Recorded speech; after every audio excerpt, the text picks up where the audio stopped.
All right, and I think we will get underway. So, yeah, welcome everyone. So, again, this is Donor Republic's webinar today on how do I make my event-supported journeys best in class, and really fantastic to have you with us. So, thank you so much for joining, and really looking forward to running through things with you today.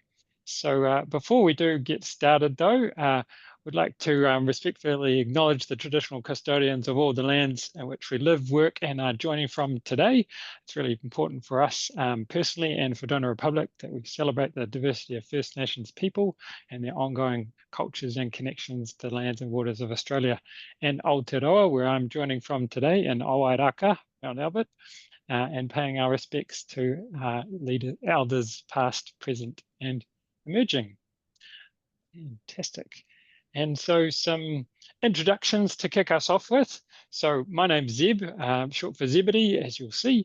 I'm the Group Account Director for Events for Donor Republic. I've been with the team for about 14 months, just over a year now, and events have been a really big part of my fundraising career, and I just love them. So participating, organizing, helping drive the fundraising, it's a big part of yeah, what I've been about in fundraising. Over to you, Louisa. Hi everyone, my name's Louisa Frigo, Account Director for Events, and I've been at Donor Republic now for just over 4.5 years. And yeah, I've been in the sector for about 8 years.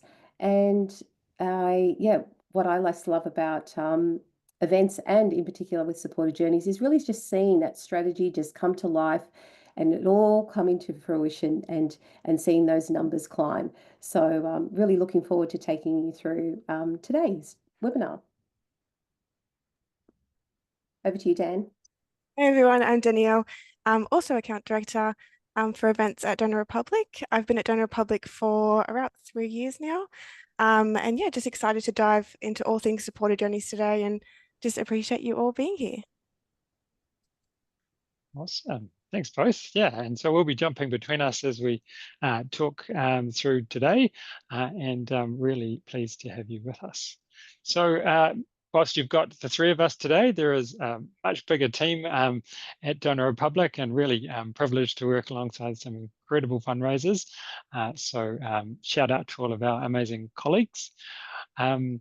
And yeah, a lot of what we're talking about today comes from our really extensive experience working across so many amazing different event campaigns. So here's a bunch of them, which are really, really fantastic to partner with, and you know, we're all really proud that we work with some amazing charity partners on some really incredible events.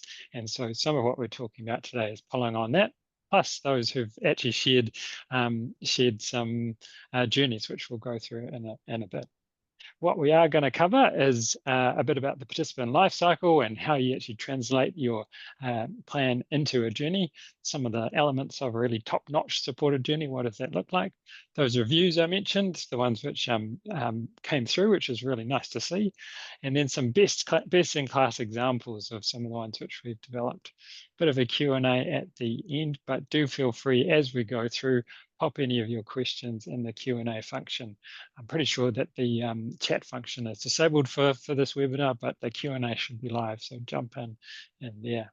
The other thing we're going to do today is a couple of Slido questions. If you've done this before, it's pretty easy. You can either scan that QR code or jump on to slido.com, pop in that number, and you'll get those little questions as we go through. Just a little bit of interaction there. If you miss the QR code, it'll come back up when we're on those slides, but pop that in and get that up now. And then when we get to those questions, they'll come live. But yeah, we'll keep kicking along. The first bit is, yeah, talking about journeys in theory. So what does it mean? And it's kind of the basis of supported journey mapping. Well, really, for us, it comes back to the participant life cycle. So when we're planning an event and you're thinking about your objectives and the strategy behind it, you should be thinking about really what's happening for prospective and participants as they go through that life cycle, as they go through the different stages of being involved in your event. So right before they've even taken part, there's the stage around interest, that are they becoming aware and knowing more about your event, and hopefully sparking that interest in them to want to participate. That next phase is obviously about registering and how do we actually convert them into a participant, but also even reactivating those participants who've come before. After that, that phase is really moving into onboarding. So thinking about once we've got them registered, what does it mean and look like to actually welcome them? What would be some of those things to really onboard them, both with the cause, with the event, and your organization, so that people feel really well connected right from the outset. Then a really big chunk of that participant life cycle and journey is thinking about the experience, that engagement right through all of the different aspects of the event, from the fundraising side to the actual event experience, particularly for a physical event, and how all of that comes together in a cohesive experience for your participants, ultimately inspiring them to fundraise. Throughout, but also post-event, what does it look like to really thank and acknowledge your participants for their fundraising and their different levels of engagement? Maybe they've been really active in terms of the activities they've been doing, maybe other areas. And then rounding it out is about that nurturing. How do you keep nurturing those relationships to hopefully retain them for future events, or maybe even see them go on to other areas of support? And then it comes full circle, right? So this is really the key of what we talk about in terms of the planning and areas of which we're thinking about from an event. And it's the real basis for the supported journey that we're going to be talking through today. And our aim through all of that is really thinking about how do we convert people in those interest and register phases? How do we then activate them in terms of getting involved and actively logging their activity or in fundraising, getting off the mark, and then that engagement both with your organization and your cause, but again, what they're actually getting immersed in terms of the activity and fundraising. And then that last phase is about hopefully retaining them. So that's really some of where the objectives of this plan should come in. So if you're thinking about this plan, the other aspect is, what are all of the different segments and channels in which we can be lining things up for? So as you can see, there's a whole bunch of different segments there, from your standard participants to your returning participants to your team captains, even those who might be doing your event in honor of someone. On the channel side, again, there's a whole bunch of different ways in which we can talk to people and get in touch with them, and that should be reflected throughout your journey. Email, big one, obviously, but thinking about others face-to-face. What does that interaction at the event look like? Are you getting on the phone? What does your organic social look like? Or even an app notification if you've got that in the mix. So there's a whole bunch in there which we're going to be unpacking as we go through today.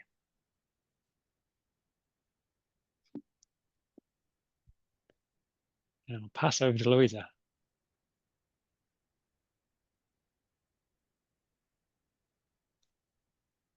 Thanks, Seb. I think Dan, you're next. Oh. Yeah, no, that's okay. Yeah. So just an interactive slido here. So just asking all of you, what do you currently use to plan out and map your supporter journey? So do you use Excel? Do you use a flow chart?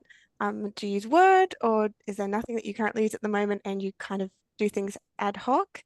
Feel free to pop in your answer. We'll have a look at the results. It seems Excel is quite popular, which I think is quite common in all of us to use Excel. It's very easy to understand and see the journeys in Excel. So that's good to see everyone's kind of using that. Oh, still moving. Okay, I think we have a clear winner, Excel. Great. Okay, so once you do have your strategy and you've got your plan defined, the next steps is to translate that into your comms journey. So thinking about your cause, so your participants and your beneficiaries, audiences, including any variables or segmentations, your pressure points, which include any incentives or prizes. And for physical events, this would also be any key event information as well. So with your cause, think about how you could effectively utilize your mission throughout the journey. So this could be incorporating case studies, participant testimonials, beneficiary stories. These not only humanize your communications, but also create an emotional connection, which can show supporters the tangible impact of their involvement with your event. For your audiences, so identifying who your target audience are, consider how you want to speak to them. So how can you personalize these communications? Make sure that you're tailoring your messaging to these specific segments can help enhance your engagement, and it can also help foster a deeper connection with your participants as well. For pressure points, think about what unique or different things you could offer as your pressure points. This could be incentives, exclusive access, registration discounts, or additional resources. Just understanding what motivates your supporters is really key, and highlighting these incentives can help increase your participation and your retention as well. For key event info, for physical events, making sure you're including crucial details such as date, time, location, and any unique key offerings, as this information is essential for participants to help them feel prepared and also engage. So confirming these elements before crafting your journey is vital, as they can become the foundation for your messaging and ensuring you've got consistency across all of your platforms. So on the pressure points, I've just got an example here. So these are ones that we tend to use across acquisition and retention, and they're just ways to help create that momentum that you want to get in your campaign. So thinking about a phased approach, this is one example that we would have for different pressure points layered throughout acquisition and retention, and also one here for the engagement journey. But for example, people may be on the fence about joining, they can be easily more persuaded with a time-limited discount, motivating them to act sooner rather than later. This can also help attract new audiences who might be a bit unfamiliar with your event as well. Think about, is your event physical or virtual? Have a think about what type of pressure points do you think could work well for your event? Do people need to buy tickets or pay for registration? Is your event virtual? What are ways you can add urgency and motivation to encourage registrations or engagement? Try and test new things, try and test new tactics, and learn about your event and what resonates well with your audience.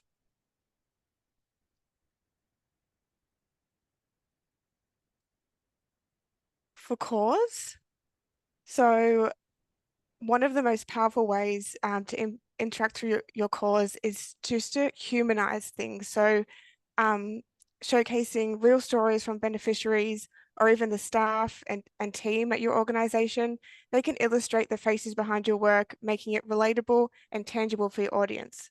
This could be researchers, this could be people on the ground at your organization, really putting them at the face of the campaign to, as I mentioned, just making it really tangible. Communicating how participants' efforts directly support your ongoing work. For instance, saying your fundraising helps keep vital research going, clarifies the impact of their contributions. When supporters understand the direct link between their fundraising and the outcome, it really reinforces their commitment and encourages ongoing support. Utilizing testimonials is also so impactful. Highlight what's at stake and emphasize the urgency of your mission. These relatable moments not only capture attention, but also evoke empathy and can motivate your supporters as well. Feature these impactful stories and testimonials in various formats, ensuring that you reach different audiences. Some people might have more effectiveness of viewing this in a video rather than in text format. And highlight the urgency of your cause and your communications. Phrases like, "Without you, this work can't continue." Create a strong call to action by framing your messaging around urgency. You inspire your supporters to engage and contribute. Understand that their involvement is critical. Thanks, Dan. Now back to you. What do you think a great supporter journey includes?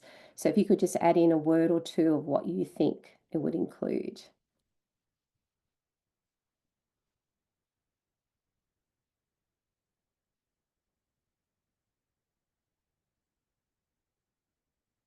Got a couple of people typing. Wonderful.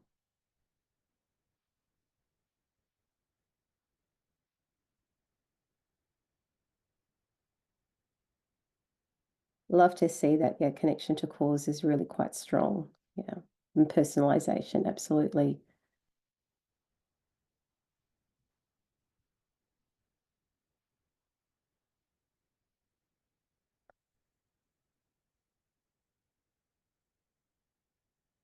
Great. Wow. I think I've opened up a can of worms. I can't stop, everyone. Keep going. This is awesome.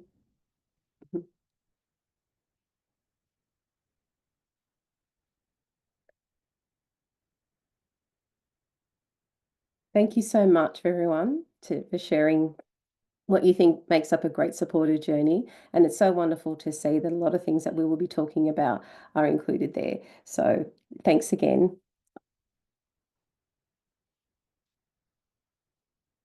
Cool. Okay, I'll just move on now to what are the key elements of a top-notch supporter journey? So Dan outlined, how to translate your strategy into a journey, and I'm just going to take you through what makes up a top-notch supporter journey. So in essence, really, a supporter journey map is essentially your detailed plan of all your touch points with your supporters throughout the campaign, outlining what we want supporters to think, feel, and do. So what are the elements? First thing, really important, what's your channel? How are we going to be communicating? Is it via email, SMS? Is it a direct mail pack? Or is it a phone touch point? The timing of your communication, really being clear on what is the date and the time of that communication. The audience, who are we speaking to? What are the segments that are required to deliver on that communication? Are we speaking to past participants? Are they lapsed? And how far back are we going? Is it a cross-promotional audience or a cold audience? Are we only speaking to team captains in this particular touch point? Or is it an incomplete where someone started their registration process but hasn't finished? Is it a lead? Or are we speaking to registered participants? The variables. So when putting together your communication, really taking into account, like as part of that, how, and in particular looking at the audience that we just outlined, is what variables do we need to include in that communication? So do we need to be mindful that we're speaking to people that have participated in the event in the past, or is it a new participant? Have they started fundraising, or perhaps they haven't? Have they made a self-donation, or they haven't yet made that? Is it a high value member? Are they in a VIP club? Have they pledged to be in a VIP club? Perhaps they're in a team or they're not in a team as yet. Or perhaps it's a specific fundraising amount. We only want to speak to people who have raised over a certain amount of money. The objective, really critical here to keep your communication single-minded. So what is the objective? What is the ultimate thing that we want the communication to convey? So are we inspiring registrations? Do we want to create a sense of urgency for people to register? Do we want to incentivize them to register or to fundraise? Or are we asking them just to engage with the actual activity? Perhaps it's about connecting to the cause with, through a case study, or it's just simply to encourage them to keep fundraising. The call to action. So what is the action that we want the participant to take? Again, keeping it very single-minded. So is it to perhaps, we want them to register by a certain date to secure that incentive. We want them to make that self-donation. Perhaps we want them to share their fundraising page or invite friends to join the challenge or join their team. Perhaps we're asking them to take a particular action to earn a reward, or could be just set up their Facebook fundraiser. Perhaps it could be to forward a message to, friends and family to make a donation, or it could be to join the VIP club. So the content, now this is actually a section that's really quite contains the most information. Essentially is really a brief to the copywriter. So this is where you would include all the variables that you want included in the communication, but really it's that content that we need to deliver on that touch point. So really being clear to the copywriter, what is it that we want to convey? What is the message we want to be included in that communication piece? Also the sender, which can also dictate the tone of voice of the email, if it's coming from the campaign lead versus a CEO versus a researcher, a case study, or perhaps a participant. The supporter journey also needs to include all sort of the gamification elements of the campaign. So outlining, well, what are the fundraising tiers or the badges that are associated with the campaign, and any rewards and incentives. Also, clearly, we need to articulate what are the case study requirements to deliver on the campaign. And then lastly, a testing matrix, just to ensure that as the campaign is ongoing, that we are learning. So perhaps, testing subject line testing, could be length of email, a short email versus a long email. And so we can use those learnings not only throughout the campaign, but also for the following year's campaigns.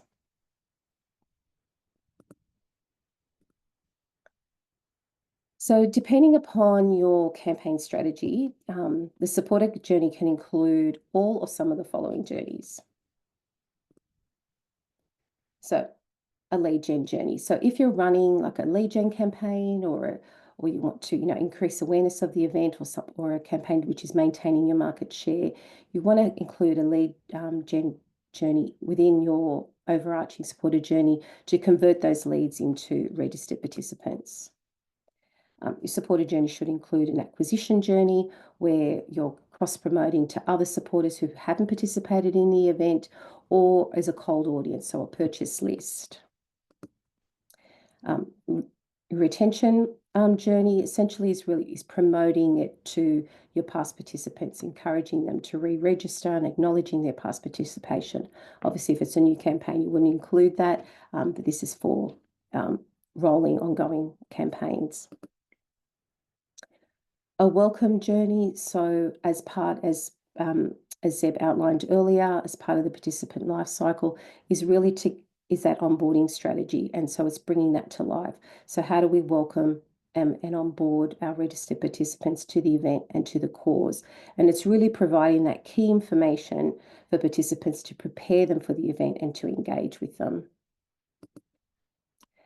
The behavioural journey. So people actually, fundraise at different points throughout the campaign, and this is just really a series of triggered touch points to acknowledge their fundraising and their activity milestones, and really encourage that continued fundraising and engagement. The engagement journey. Now, this is the largest, has the most number of touch points in your supporter journey, and it is essentially there to maintain that engagement throughout the campaign, to inspire and encourage those participants to fundraise and to raise at higher levels, through the use of pressure points. A high value journey or a VIP journey, really looking at sort of to motivate those high value fundraisers and thank those participants who have pledged to be part of the VIP clubs and raise those higher amounts, and to help them reach and exceed those goals. And as we know, very important to thank our participants. So having a post-event journey to thank, acknowledge, and celebrate their achievements, and as well as not only their fundraising achievements, but and their event achievements.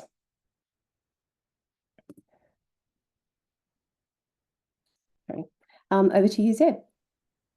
Awesome. Thanks, Louisa. Right, we're going to dive a bit more into how does that look. So first up, just a big thank you to these three events organisations. Put Your Foot Down, Pankind, and Pedal for Prostate, the Prostate Cancer Foundation of New Zealand, and Red Nose Day for all sharing the journeys or some of those series that Louisa's been talking through that we'll just run through today. Obviously, there's quite a lot in terms of each of those, so I'm going to keep it relatively high level, but really, really appreciate each of you sharing them so that essentially we can all learn and see how some of those areas that we've been talking through already were reflected in your journeys. So the first one is put your foot down. And so this is a family-friendly series of walks. So 9 physical events across Australia held throughout the year, all supporting Pankkind for their work around pancreatic cancer. And so alongside the physical locations, there is a do it anywhere virtual option as well. So nice that there's that kind of hybrid element to this. So far, fantastic to see this year that they've raised just around, not just, it's a fantastic total, 560,000 so far with 2 events still to go. So nice work there.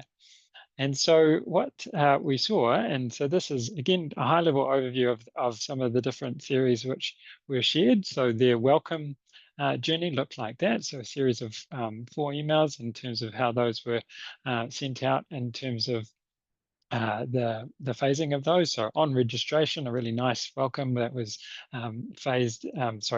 segmented between 2 different groups there, the anywhere participants for the location, and then those subsequent ones following that. Then they had a nice engagement journey that was throughout the period shown there from 27 days out to the event right until just after an event. And then also had a we'd triggered journey. So what Louisa was talking about is that more behavioral piece where there was certain actions fundraisers were taking and they were getting these triggered comms, which was really cool to see. So first donation, $71 raised, and that was linked to a reward or 50% of target and 100% of target. So I'll just run through each one of those and say some of the great things that we saw in terms of what we were looking across all of those different comms. So the first one was on welcome. On the welcome series, what we really loved to see was that it was from that date of registration, and it was a really warm welcome to joining the events, and it was beyond just that standard confirmation email that you might get out of the fundraising platform. Also the segmentation, so I mentioned that first one was great between the physical and the virtual side, but also some of the other ones had it in terms of looking at that segmentation between had you loaded a profile pic, had you not loaded it, had you updated the page or not. Had a really clear single action ask for each touch point. And coming back to what Louisa was saying, really important to have that clear focus. The strong event branding was absolutely across all of their emails as well. We'll say that. I think participants would really know it was put your foot down and Pankkind, which was great. A few areas which we saw in these ones, and again, this will reflect in some of what we're talking about later, but really important that to introduce yourselves, really think that event emails should be from a real person. A great chance to introduce your team who work behind the event or others who the participants can connect with. Another suggestion would be about including SMS or other channels. So particularly in a welcome journey, trying to get them engaged in lots of different channels is a nice starting point. Encouragement for self-donation is a really important one during a welcome journey as well. Great way to get people active in their fundraising early. The cause onboarding, as Danielle mentioned, having that coming through early is really important, and having a bit more human than stats and things like that is something you could see. More variation in the design to kind of keep it exciting and interesting throughout this series so that people are looking forward to getting emails from you. And then a condensed version is often a good idea in a welcome series. So what happens if people are registering right up close to the event and they don't have the time to go through this 9-day series? Really suggest there's a condensed version. You might have had one, but we didn't see that one here. And then in terms of the engagement, so here's some of the things we really love to see. It was a decent length of time for the overall series, considering those 9 events around the country. Again, great to see some segmentation in there in terms of those levels of fundraising.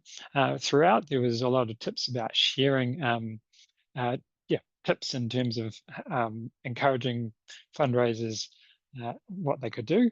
And then there was a dashboard style email. So replaying some of what participants would be seeing on their fundraising dashboard back to them in an email. That's a really great tactic. And there was a cause story in there as well.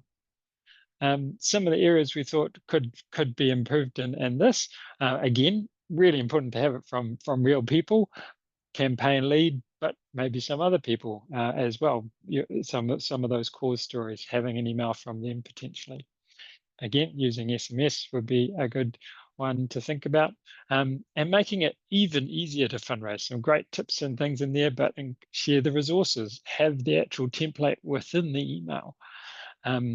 More of those dashboard and leaderboard emails. There's a great chance to really up that level of kind of competition if people see themselves in a leaderboard.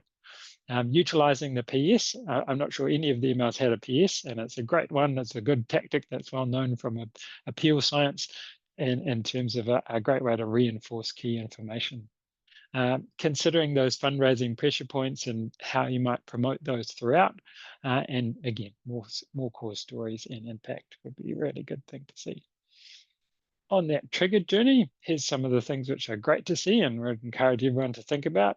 Having, a really nice celebratory kind of design that was different to the main series, so you kind of feel great when you get these ones.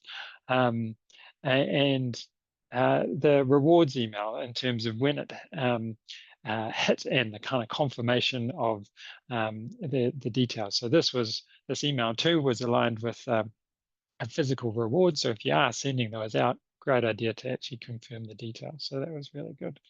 And encouraging to increase their target when they actually hit it in that 100% one. So that's really, really good as well. Just jump it back. Again, sending from a real person, make that acknowledgement feel meaningful and real. Consider some other behavioral triggers, maybe links to the badges and kind of fundraising actions which you're wanting to see. Have they uploaded that profile pic, for example? Consider other awards and maybe those for high value participants. What would those triggers look like? And throughout this triggered series, always prompting to that kind of next level. Nice.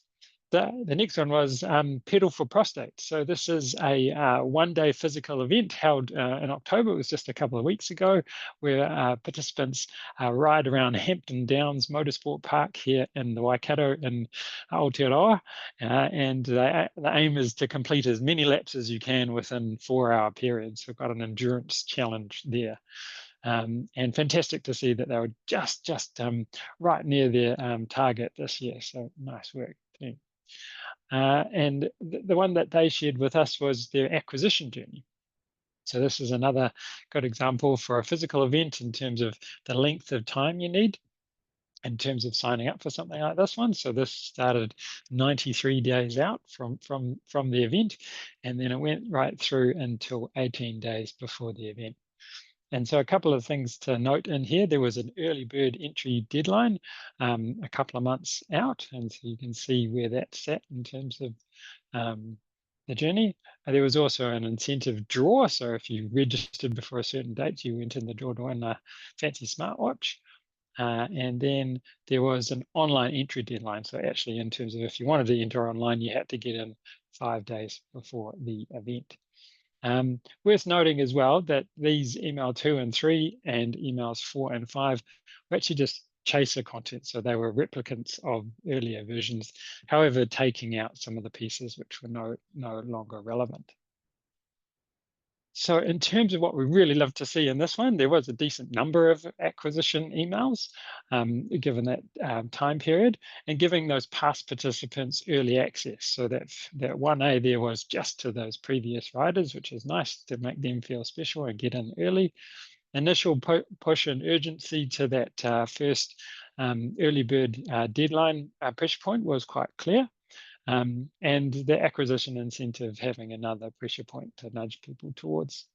I'm going to sound a bit like a broken record on this one, but having it from a real person, again, is a great way to humanize and make these journeys feel really real and connecting with the participants. So that could be the CEO, the mission staff, or even a past participant.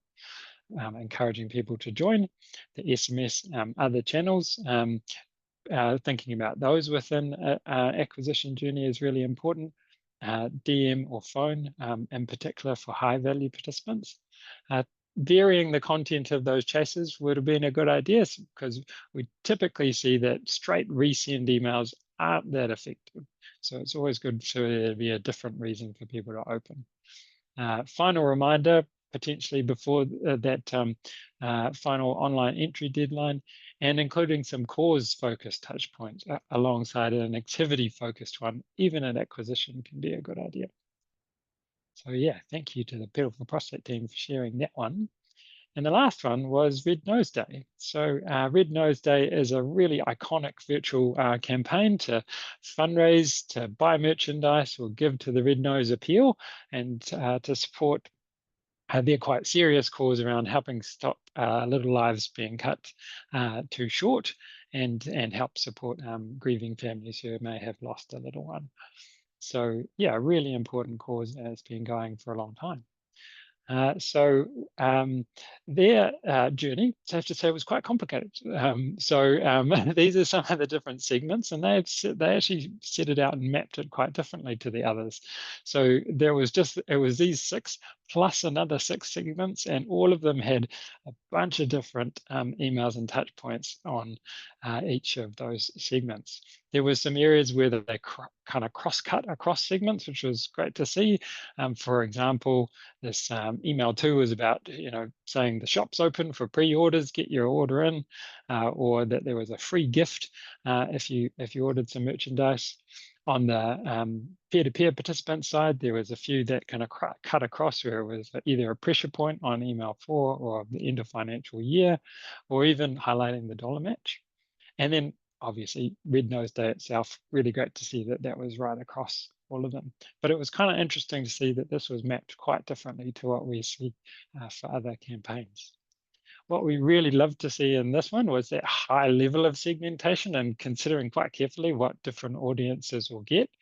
The cross promotion, that's a really big point there, it's important to see how you can cross promote across audiences, particularly if you've got a merchandise aspect.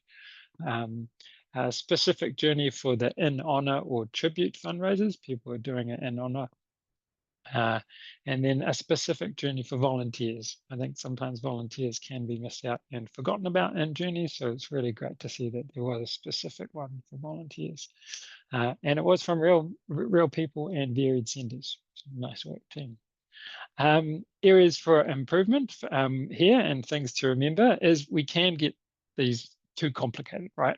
It's got to be easy to follow and be clear in terms of what each of those series are. So we typically suggest, like Louisa was talking about, is set them up by series: your welcome series, your engagement series, your behavioral series, and then within that, think about the segments.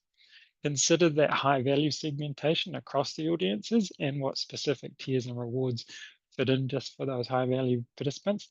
Again, SMS and other channels would be great to see. This is very email focused. All active segments could have had more touch points. The only one which actually had quite a few was that general no action list, where it was trying to encourage people to engage in the campaign. More warm-up touch points for those pressure points. We really want participants to make sure they know about them, even if they've missed an email. And more cause-focused touch points and stories. Again, for such a powerful cause, great to have that coming through. And leaderboard emails for the fundraisers would be another nice touch to have in there. So throughout those, trying to highlight a few different things that we're going to continue to talk about, but thank you again to those 3 events for sharing your journeys, and really happy to talk a bit further with you after this. Over to you, Dan. Thanks, Zeb.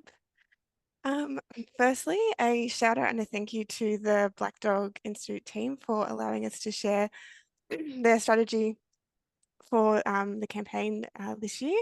So for those that don't know, Mullets for Mental Health is a fundraising initiative run by the Black Dog, and it's designed to encourage participants to grow mullets as a fun and engaging way to raise awareness for mental health. So it's quite a creative campaign, and it's definitely towards a demographic that may not be typically used to traditional fundraising methods. So while it does spark an important conversation around mental health, we've really got to look at different ways and how to engage with this type of audience. So for mullets, we looked at a SMS first strategy, which this was mainly due to the target audience being very heavy phone users, specifically males aged 18 to 44. And in that lower bracket, we know that that demographic frequently uses their phones. So it does make SMS quite a natural fit for reaching them where they are most active. It allows us for immediate communication with them. It provides a quick update and reminders, and with SMS having a higher open rate, it also ensures that messages are not only seen, but also acted upon as well, which increases the likelihood of engagement. You can see a screenshot here of the welcome SMS journey. So we began the journey with an SMS welcome, which immediately engages the participant. And here you'll also see that we've created a version for past participants and new participants. So making sure that that language or that tone is adapted to whether they're more experienced with the campaign or maybe it's their first year this year. The strategy also included automated behavior triggered SMSs as well. So based on participant actions, such as motivating people who have not yet started fundraising.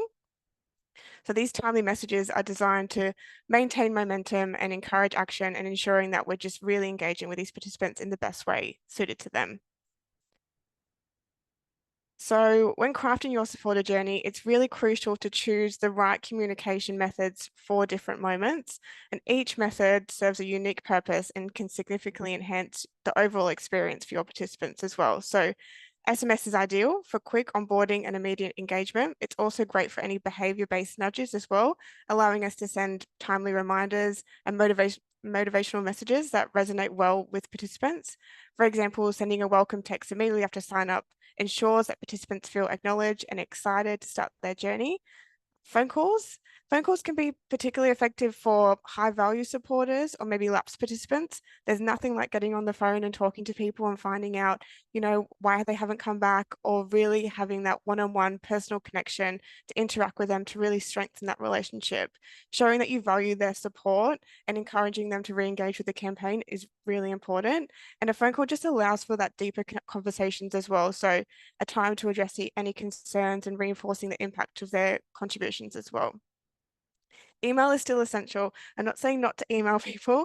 Email is definitely still essential and provides the right opportunities to give participants detailed information, nurturing them long-term engagement, especially if you've got a long lead time up into your campaign. It allows you to share comprehensive updates, stories, cause stories, insights on how their fundraising is making a difference. So regular email communication definitely still helps supporters feel informed and connected.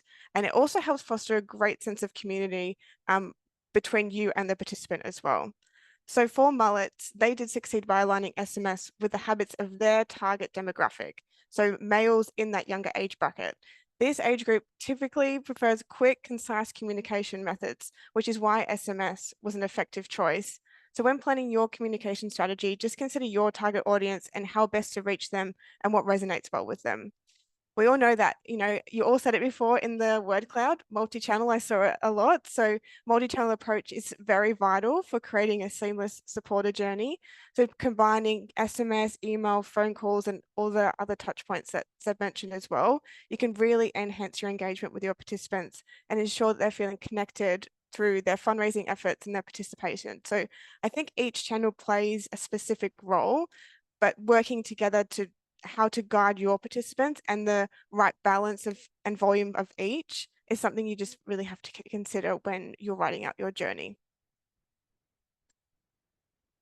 Next, we have the lovely Perkins team. Another shout out and thank you to them for allowing us to feature them in our webinar today. So the walk is an annual physical fundraising event organised by the Harry Perkins team, with the event raising vital funds and awareness for women's cancer research. So participants can choose to walk either 35 or 42 kilometres through Perth, and they've created a lovely supportive community as part of this event. So for high value retention, this is the journey that they have here for retention that we've worked together with them on. So Perkins do a really amazing job of making supporters feel valued and really expressing why they're return, like for them to return is so important. So on here, you'll see that there's dedicated VIP emails that we send to participants first. It gives a sense of exclusivity as well. They're the first to know that, the event is back. We need you. You are most important supporters. They offer early registration access and a discount code to really appreciate that loyalty. And why this works is recognition, it builds that emotional connection with your supporters, and it encourages repeat participation through that exclusivity as well. And then on the other side here, you'll see that as part of the variables, so what Louisa was speaking to before, of how we kind of map out these journeys. In the variable section here, we have things like people who have returned, people who are first timers. So making sure that the language and the tone is personalized for returning participants. So thank you for your ongoing support, acknowledging that they were a repeat participant. It really builds trust by showing that you know them and you value them as a supporter. And why this works, it's moving beyond that one size fits all. So then you're not just asking them to, hey, we're live, please register. You're acknowledging that their support and their commitment previously has been so important to you and they mean so much to you. And that's why we really need them back. So why do we focus on high value or VIP participants for retention? So returning participants tend to raise more money each year, resulting in higher fundraising results. It eases the pressure of constantly finding new supporters, meaning a reduced focus and spend is actually needed on acquisition. Recognizing loyal participants reflects well on your organization, and it can help with your brand loyalty, which I think the Perkins team have done really well. They have a lovely sense of community and supporters that come back to the walk each year, and you can really feel it on the day as well. Personalized engagement makes people feel appreciated and enhances the supporters' experience, and it helps foster a sense of belonging and long-term connection, as I mentioned before, like really building that sense of community. So why include SMS and calls in your retention journey? This is also another screen grab from the walk journey as well. So in today's busy inbox, in the digital landscape, emails can be easily missed and it can get lost in crowded inboxes. So using SMS ensures that your important messages have better visibility, and text messages typically also, as I mentioned before, can have a high open rate compared to emails. So including this alongside your journey can really capture attentions quickly and making sure key communications reach the right participants. So this journey, for example, was to VIP participants that hadn't yet signed up yet. Perhaps email was missed. So it's just making sure that you're getting them in that multi-channel approach. Phone calls provide a unique opportunity for that personal interaction, and this is particularly valuable for thanking high-value participants or recognizing that multi-year involvement. These personal touch points can help foster those deep connections, as we spoke about before. Loyal supporters and VIP appreciate receiving exclusive updates. This not only makes them feel valued, but it also keeps them engaged. By offering this personalized communication, you're really demonstrating that you recognize and you're appreciating their ongoing support. Loyal participants value personal acknowledgement of their efforts and their contributions. Recognizing their support strengthens your retention and enhances your relationship with them as well, making them feel like they're an integral part of your mission.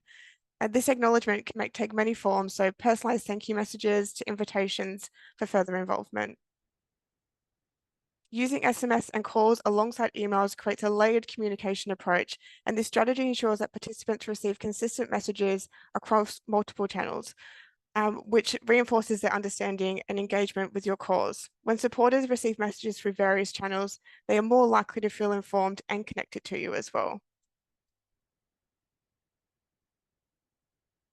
A layered communication effort, you can create a comprehensive supporter experience that enhances engagement and encourages ongoing involvement. This approach ensures participants not only feel informed, but also appreciated, leading to sustained support to your mission and your charity.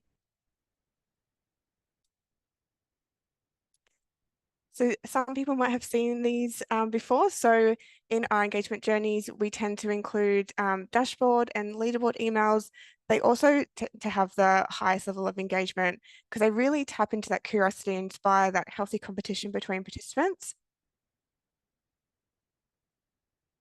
So not only does it create accountability, but it also as I mentioned before, it motivates that participants to help reach their goals. Dashboard emails offer a sense of pride and recognition by celebrating that individual progress and achievements and highlighting these milestones. So in these dashboard emails, we'll highlight how much they've raised, how many donations they've received so far, if they're in a team, how their team's going. It's just giving that reminder each week of checking in on how they're going. And it's also an opportunity to check in and see if they need any additional support. For participants who may have not started fundraising yet, these emails can serve as a general nudge as well to by showcasing how much others have raised and the excitement of competition. You can encourage those who have yet begun to take action and include clear call to actions to help convert curiosity into participation, promoting them to engage with their networks.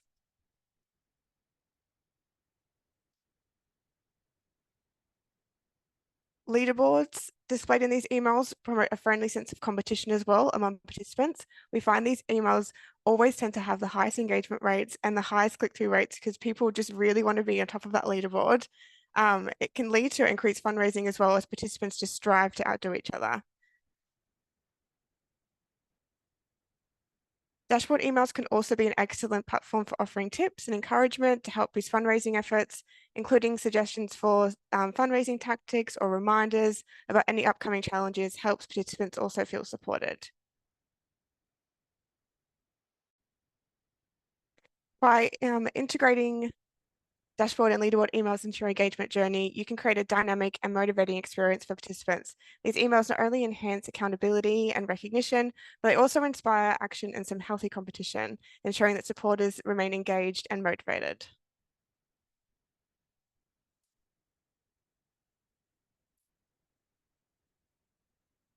Leveraging key dates to help boost your engagement. So in the calendar, you know, there's Valentine's Day, there's Halloween, but there's actually some quite unique dates in there as well that you can kind of leverage off to help boost your engagement. So identifying these dates that align with your campaign is really a powerful way to enhance your engagement. And it provides an opportunity to create timely and relevant messaging that resonates well with your audience. For the Harry Perkins, we utilize International Women in Science Day as part of our engagement journey. This day serves as an ideal moment to spotlight the remarkable work of female researchers in the journey, but by also connecting the campaign to this important date, we draw attention to the critical role that women play in scientific breakthroughs and their advancements. Key dates like International Women's Science Day, they help provide a prime opportunity to encourage participants to take action, for example, make a self-donation. When individuals feel inspired by a significant event, they are more likely to contribute to themselves or ask others to support them. To maximize the impact, we crafted targeted messaging that highlighted the significance of International Women in Science Day. We shared engaging stories, statistics, and visuals that emphasize the importance of female researchers and the impact of their fundraising on the work at the Perkins. Personal stories or testimonials from female scientists also featured in the communications as well, which just really helped deepen that emotional engagement and motivated supporters to take action. By leveraging off your key dates like this day in your engagement journey, it can help boost your engagement and enhance your campaign effectiveness. These moments not only raise awareness, but also inspire people to take action, which can help foster a sense of community and shared purpose among your supporters. So take a peek in your calendar when you're planning out your journey and see what unique days or holidays you can leverage off.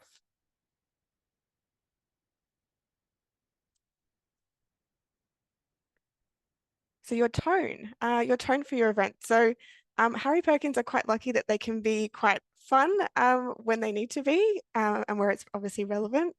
So they really play into the creativity in engaging with their supporters. One memorable initiative we implemented was a playful Mrs. Doubtfire themed, along with the Scottish accent, which is written in the email. This creative approach not only entertains recipients, but it also helps establish that personal connection, making the campaign just more impactful and fun. When crafting your communications, consider your event's brand voice and what you think will resonate well with your audience. Ask yourself, is your audience serious and professional, or is there room for more fun and playfulness? Identifying this approach tone can help tailor your messaging to effectively engage your supporters. Don't shy away from experimenting with various communication styles just to see what resonates best with your supporters. By mixing different approaches, you can help discover the right balance that enhances your audience's engagement. Our goal is to create memorable experiences that leave a lasting impression on our supporters. So when supporters anticipate your communications and look forward to receiving it, you know that you've really fostered a sense of loyalty and encouragement with your engagement with your participants. So utilizing your tone and creativity effectively can really significantly enhance your engagement with your supporters by aligning your messaging with your event's brand voice. Experiment with different approaches and test new ideas and just see what resonates well with them.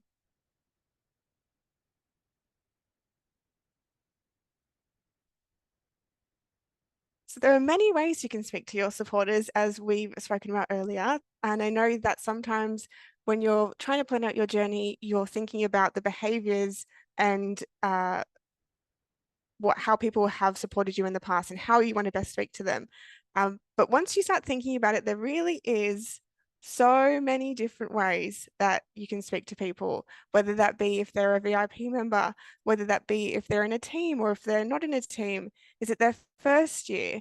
There's so many different ways that you can speak to them. And when you take this personalized approach, you're really showing that you know your supporter and you're acknowledging how they have taken part in your event. Not only have they fundraised or have they not fundraised, are they a team captain? Are they not a team captain? Were they in a team previously? Did they invite a friend? Have they reached their fundraising goal previously? There's so many different ways that you can really speak to your participants. So just making sure that you're speaking to them in the right way.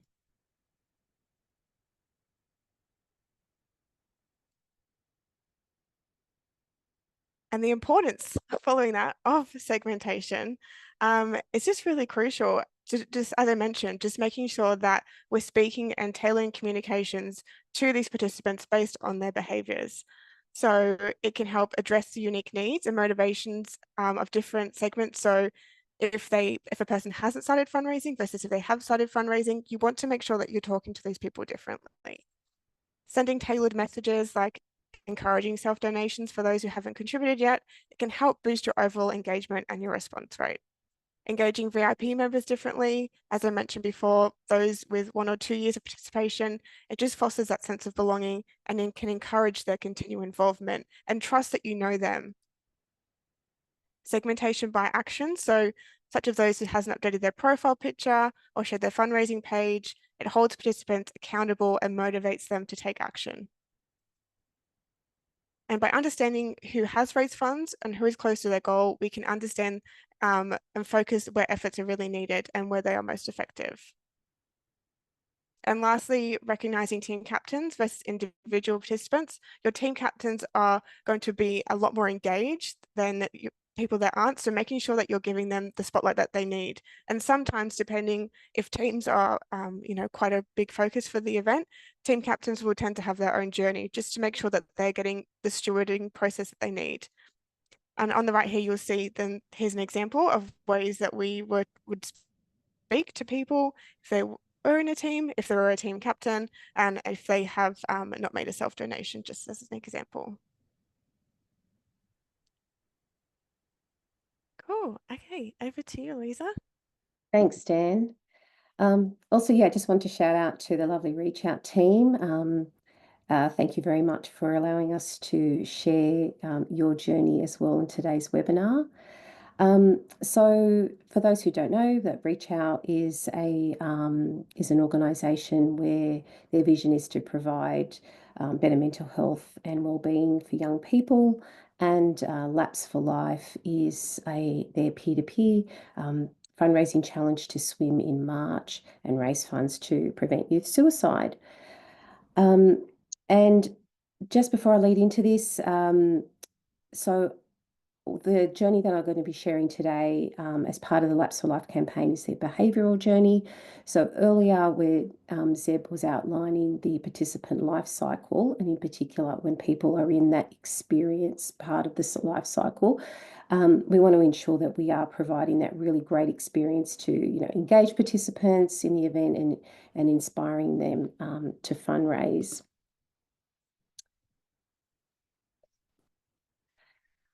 So as I mentioned earlier, the behavioural series, so it's a series of triggered touch points to acknowledge a fundraiser's fundraising or their activity milestones, and to encourage that and continued fundraising. So fundraising tiers, in essence, really increase that engagement and that connection to cause, and the rewards assist with that activity and that fundraising. So here for Laps for Life, their fundraising tiers, which are outlined here, they've got 6 tiers. So as a participant, raises money, they progress through those tiers.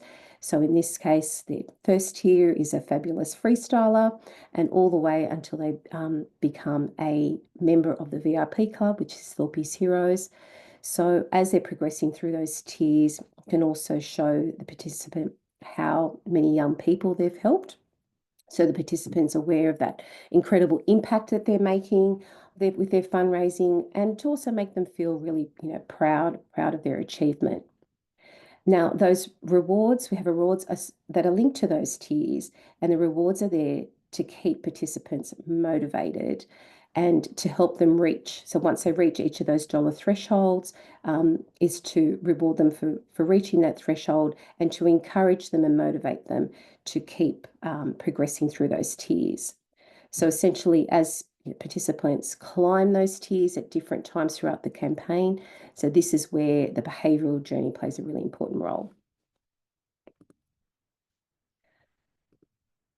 So that bottom screenshot is the Laps for Life behavioural journey. So as you can see there is a number of touch points, and that, oops, sorry, I'll just bring up the next section.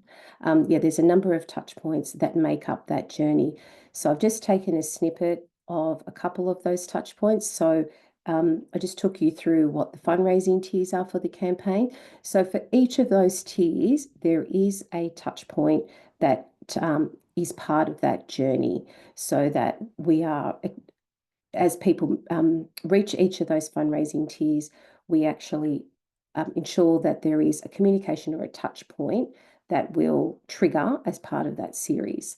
So what do all these wonderful words and everything, what does that kind of look like? What is the output of this journey? The output is these lovely emails. So as the participant reaches each of those milestones, an email is triggered at the time that they reach that particular milestone. So essentially to congratulate the supporter on their achievement. So as you can see in each of those headers there, we're recognizing what milestone that they've reached, linking the actual tier icon as well, and also including the reward that they have achieved. And then throughout, so sort of the body copy is really talking about congratulating them and for reaching that achievement, and also linking that back to the cause. So what has that money that they've raised, how is that helping the cause, or what impact have they made?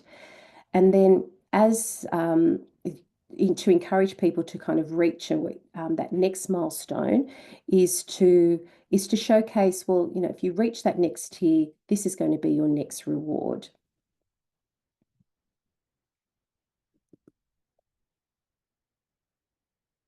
The next campaign I'd like to talk through is Cancer Council's Daffodil Day Dip Facebook Challenge. So thank you to the team at Cancer Council for allowing us to share their supporter journey. So with the Cancer Council, for those who may not know, they are Australia's leading cancer charity, working across every area of cancer, from research, information and support, and advocacy. And the Daffodil Day Dip Facebook challenge is asking participants to take a dip in cold water in August for Australians impacted by cancer.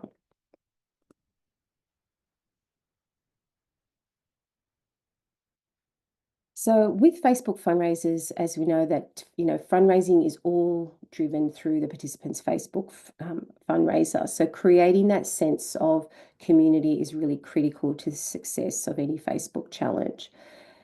So one of the biggest challenges with Facebook fundraisers is to keep those participants engaged and to fundraise throughout the entire campaign period. So to enable, to foster that community, to support participant engagement, And to increase that average fundraising, we do that through email and SMS communications. So these are sort of although, I took you through all the journeys that could potentially be included in a supported journey for a Facebook challenge, these ones here are what we see as the main journeys that should be included as part of that strategy. So firstly, being with leads, a lead journey is to include that in your strategy so that we can look to convert leads to register or to enable them to finish setting up their Facebook fundraiser. Welcome journey, really important again to onboard those registered participants to the campaign as well as to the cause and to the charity. The engagement journey, and to again support those participants, to encourage them, inspire them to raise those funds.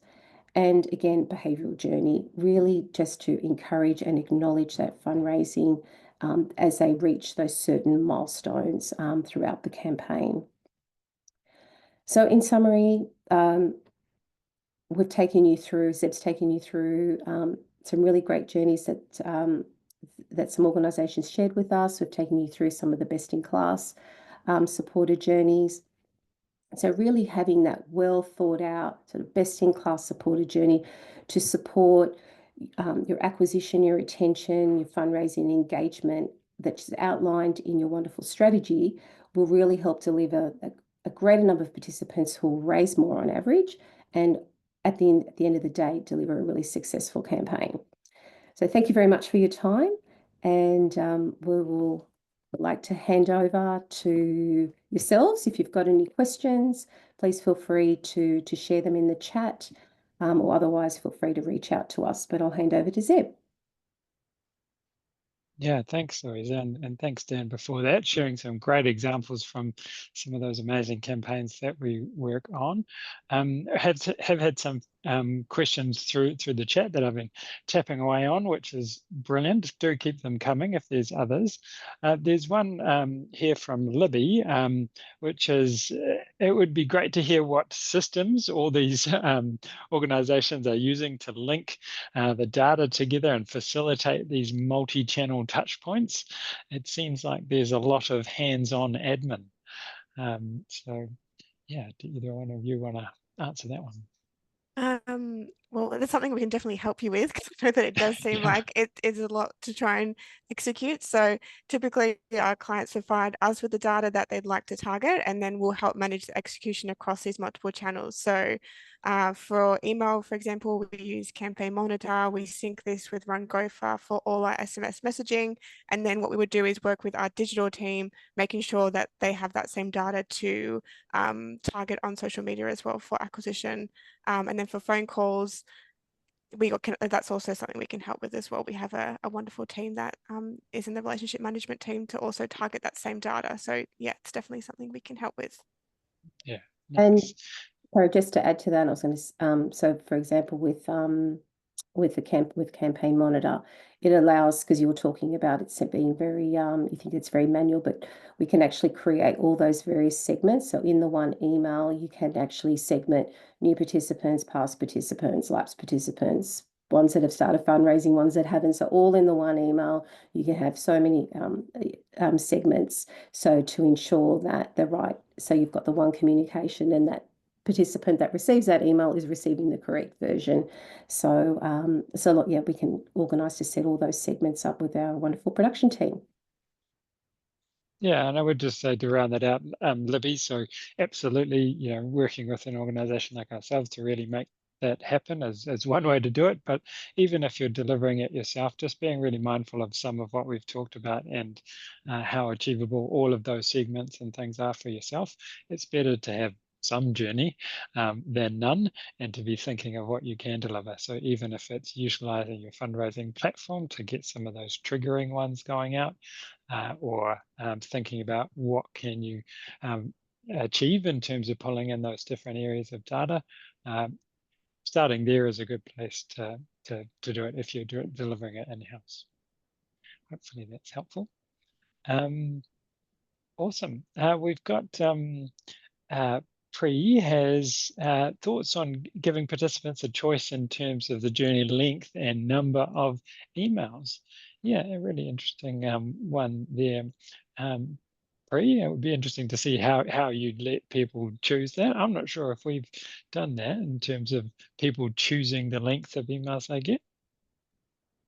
I think I've done it for one campaign, and it's mostly just if they like to only receive the specific event information instead. So making sure that they're still getting that key information, and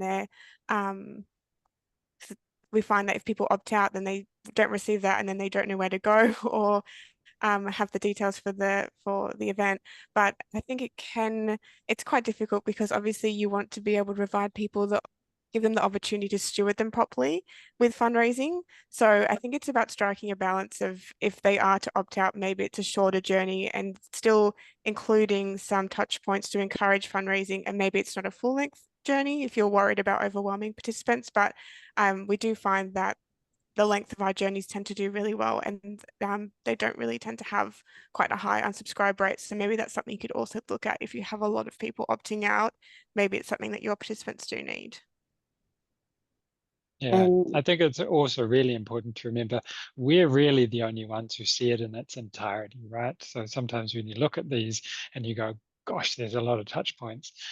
It's very rare that anyone's going to, even if they were on every single segment, to be getting every single email.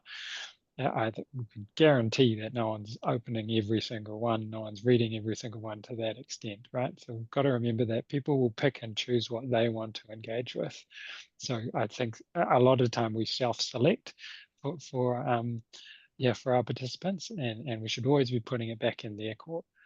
So I think that's a general point, that we're really the only ones who see this in its entirety.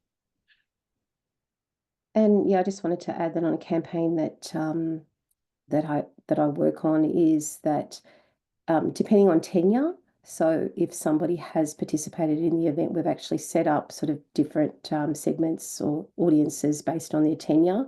So if someone has participated in the event for a number of years, that they may not receive specific emails, like for example on the fundraising tiers, because they're very familiar with it, so that perhaps their welcome series may be condensed or receive less touch points compared to somebody who is a new participant or has only or has had a shorter tenure.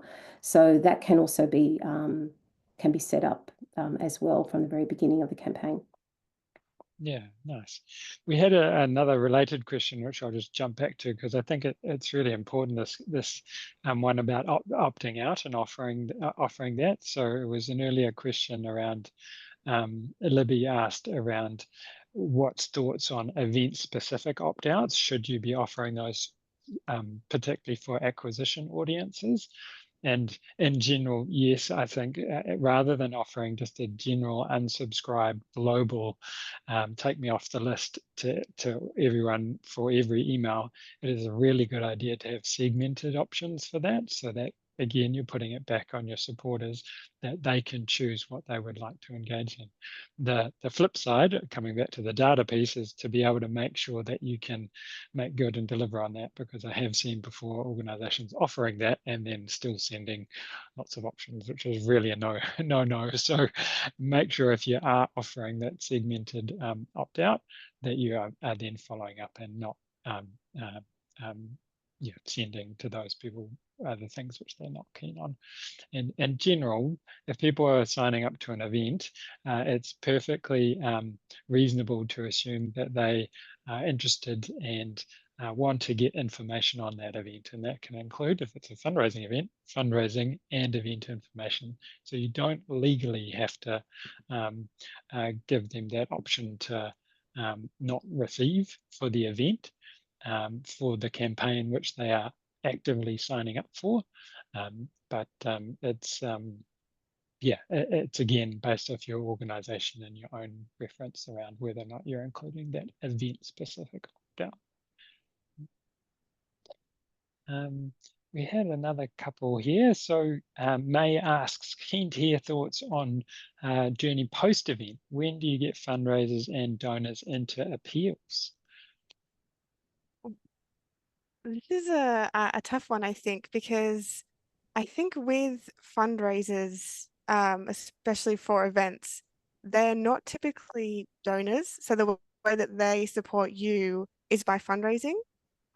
So I think it's just thinking about stewarding them after the event in the way that they've chosen to support you. So whether that's giving them recognition, telling them, this is the case story that we told you in the journey at the beginning, and here's an update on that. And then maybe potentially if they haven't, they're not like a high value supporter in at your event, potentially putting them into appeal.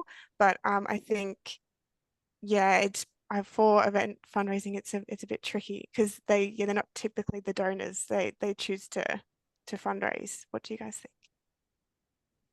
Yeah, I agree with you, think? Dan. It is very hard to convert, yeah, a fundraiser onto an appeal, I guess, because they do tend to be different types of people. So someone who is a fundraiser participating in a challenge is most likely a different type of makeup or target audience to someone who perhaps just donates to an appeal.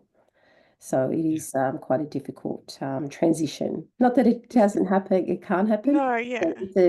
it's yeah, yeah, it's a difficult transition. Yeah. So I think it's just about nurturing that relationship that of how they support you. And that comes back to before how we said that building that sense of community and helping build your retention is by nurturing them and nurturing that relationship so that they do come back to the event next year. And really listening to them, like they're showing you that they're a fundraiser and their fundraising is their way of supporting your cause. So I think sending them an appeal right after the event could seem like their support wasn't good enough in a sense. And so I think it's just making sure that if they are included in appeals, maybe they didn't actively fundraise or they're not really, you don't think that relationship is really going anywhere as part of that event.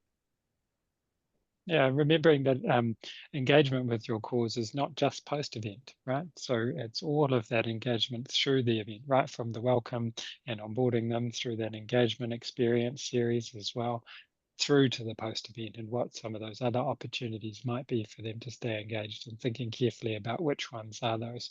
So don't leave it until right at the end to talk about them, about your cause and engage them with that, and ideally through the mechanism which they've come through, which is being part and being a great event participant.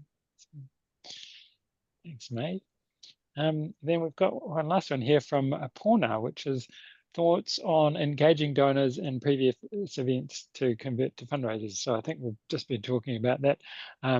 It is a really tricky one, Porna. So I know that there's a number of organizations which have been trying to convert event donors or fundraisers into regular givers. And if anyone cracks it, I think everyone will be quite excited, but it is a very hard one. And I think coming back to Louisa's point, it's generally because they're participating for a different reason. They're engaging because they want to be engaged in quite a different way to someone who's donating on regular giving, for example. So it is a tricky one, but it's certainly one to think about. What are some of those opportunities you offer people to get engaged and learn more about your cause, so that then if they do want to become deeper engaged, those opportunities are there for them. We had Geraldine asking if we're investigating AI-based email marketing, which is an interesting question, Geraldine. I know for some there's certain series which AI can certainly help. I would always recommend that you only use it as a starting point, and that it really does need to be tailored and thought about in depth. I know there's some chatbots and things which are kind of looking to extend some of it. But yeah, it's very much an evolving space on that one. And then maybe just the last couple, because I know in terms of time, we've got Rachel asking, we've talked about opt-out a bit, but thoughts about opting in all past participants to next event with option of opt-out. I don't think the privacy policy allows that to be able to just automatically opt past participants into the next event. You could always ask at the end of the event if they wish to, register their interest or pre-register for the next event, and then you could go ahead getting their permission. But I think that we'd actually need to ask their permission before. You can't just automatically, opt in past participants into the following year's event. Yeah, unless they've already been on your marketing list or opted into general communications, you need that express permission for a subsequent event. Yeah. And what kind of incentives work best? I I think think it at the depends on moment, yeah, you go, Louisa. no, I was just going to say, I think at the moment, because of the cost of living crisis, the incentives that are working really well are those, fuel vouchers and grocery vouchers. And, that we're finding that they are working the best because it's relevant. Whereas perhaps maybe, a couple of years ago, they probably didn't perform very well. We would have to be a little bit more creative, with our incentives and sort of tie it more so with closer, to the event. But yeah, at the moment we are finding it is those types of incentives kind of to address the current economic situation. I think it also depends on your event and what your offering is. So if it's a physical event or is it a virtual event, which I spoke about before, and we find that if you're offering a registration fee, one of the highest conversions is for offering that discounted rate. So a 50% off, it really drives that urgency to really incentivize people to register, and we find that it performs really well. However, if it's a virtual event, it's perhaps just thinking about different or unique things that you can offer that also I think relates back to your cause. We find, sometimes it can get a bit carried away with offering something that's a bit left field. So it's always nice to maybe try and think about ways or incentives that tie back to your cause as well. Yeah, brilliant. And thank you, everyone, for all those questions. Again, if you've got anything that kind of crops up afterwards, do feel free to message us. I'll share an email in a moment. But before I do, just wanted to do a wee plug for our next webinar in our webinar series. So we do hold these pretty regularly. And so do let your colleagues know, or maybe you're in charge of direct mail as well as events. But our next one is demystifying direct mail acquisition, the ultimate Q&A on direct mail acquisition success with our lovely colleagues Josie, Katie, Ellie, and Nick, and that's on the 12th of November. So do let your colleagues know about that one, and we'd love to see them there. And yeah, if there's anything from today which you've thought, gosh, it would be great to have a chat a bit more, we can help across a range of different areas for events and peer-to-peer campaigns. We love them here at Donor Republic. So be that on the strategy side, on the creative side, on the supporter care side, on the digital side, or journeys like we've been talking through. So a whole bunch of ways in which we can support on your event campaigns. But lastly, just to say a big thank you for joining us today. And if you would like to get in touch, if you've got any other questions, or you might be interested in finding a bit more about how we could work together, flick us an email at that one, grow@donorrepublic.com.au. And yeah, we'd love to hear from you. But thank you again for joining. And thank you to Louisa and Danielle for presenting today. It's been really brilliant to have you with us and presenting together. And then last one, before you go, we did have another wee little Slido, which doesn't seem to be working, but well, not to worry on that one. But yeah, just a final thank you, and really appreciate you joining us today. Thank Thanks, you. everyone. Thanks, everyone. Bye. See you later.